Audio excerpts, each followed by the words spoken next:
ဒါကတော့ဒေတာအခြေပြုခီးသွားလုပ်ငန်းလှုပ်ဆောင်မဲ့တုံးတဟွန်ကမ်းခြေဖြစ်ပါတယ်တဲတောင်ပြင်ကြီးမားကျယ်ပြန့်တဲ့တဲတောင်ပြင်ကြီးရှိပြီးတော့အရန်ကိုစိမ့်ပြီးတော့ကြီးများနေတဲ့ကြီးရှိပါတယ်ဟုတ်ကဲ့အရန်ကိုလှပါတယ်အရန်ကိုလှပါတယ်ဒီ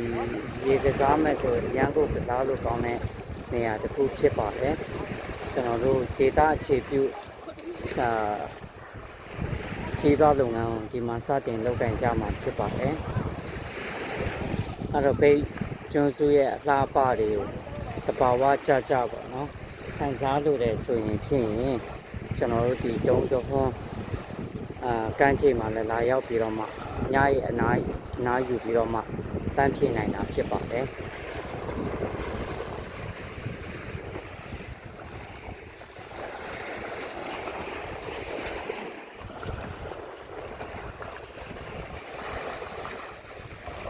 မြေကျွန်းစုရဲ့ကျွန်တော်တို့